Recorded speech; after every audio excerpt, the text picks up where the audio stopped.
Você tem toda a razão. A gente não fala muito sobre isso. A gente fala sobre o remédio, né? O remédio. A gente fala sobre a bula que a gente lê.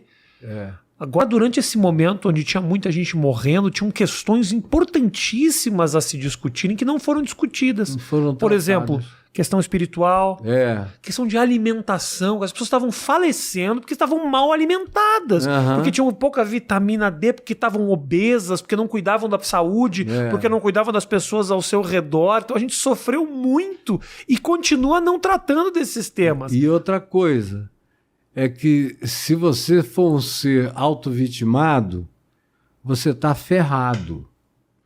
Se você tiver autopiedade, você está lascado. Porque você não levanta, né? Você não levanta. Se você tiver peninha de você mesmo, já era.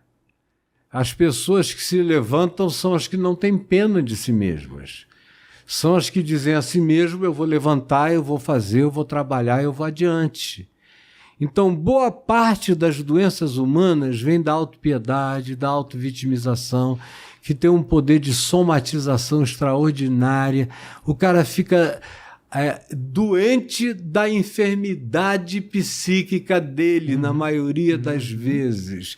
E aí fica tomando remédio, sem tratar da causa emocional, psicológica, espiritual, que é onde está o elemento causal da enfermidade dele. Mas é tão difícil, Caio, você olhar para uma pessoa e dizer: a tua enfermidade é culpa tua. É duro dizer isso para alguém. Você tá ansioso, você tá depressivo, você tá nervoso. Obviamente existem as questões químicas que levam a esses problemas, mas hoje em dia, com essa pandemia de depressão, obviamente tem muita gente que não conseguiu lidar com as suas causas, os seus problemas e acabou chegando nesses lugares. Mas é difícil olhar para alguém e falar assim: levanta, irmão, levanta, olha, que você pode. Você está doente de si mesmo. Eu digo muito isso por aí. O que eu tenho, pastor? Eu digo, você tem você mesmo. É a sua doença, é você. É essa pena que você tem de você, esse negativismo. Você olha e acha que o mundo te deve alguma coisa. O mundo não te deve nada. Eu tenho uma frase numa camisa minha, que eu gosto muito dela, que diz assim: você já perdoou o mundo hoje? Porque o cara que não aprende a perdoar o mundo todo dia vai ficar doente. Eu não tenho nenhum problema com o mundo. Eu só tenho problema comigo. Se eu me entregar, eu danço. Mas se eu continuar olhando para cima e dizendo não, pode todo mundo desistir, mas eu não vou desistir do bem. Não vou utilizar mecanismos de perversidade para alcançar nada. Os fins não justificam os meios para mim. Eu vou chegar lá pelas boas razões. E eu não quero conquistar nada que não seja natural, resultado extensivo dos meus dons, das minhas capacidades, daquilo que eu recebi de graça e que eu quero dar de graça, e que é a minha própria saúde, é a minha individuação saudável. Quanto mais eu abraço a minha identidade com gratidão, melhor eu fico, mais inteligente eu me torno. Quanto menos ansiedade eu tenho, mais desenvolvimento mental acontece em mim. O pessoal fica ansiedade porque acha que tem que alcançar, com ansiedade porque acha que tem que alcançar coisas. Vai fazer uma prova, fica ansioso. A ansiedade impede a tua memória, atrapalha a tua capacidade de memorização, de lembrar. Você vai fazer um show, você fica tenso? É um horror. Não. Se você relaxa e chega lá e diz, eu só vim me divertir, cara, você explode, você bomba. Concordo. E mais do que isso, tem gente que acha que a ansiedade e o sofrimento, eles são importantes para a conquista. E as conquistas podem acontecer sem esse sofrimento todo. Na maioria das vezes, sem. O Einstein, que é uma referência extraordinária, né, de genialidade, ele dizia que às vezes ele ficava dias e meses, porque ele não era muito um cara de laboratório, o laboratório era a cabeça dele.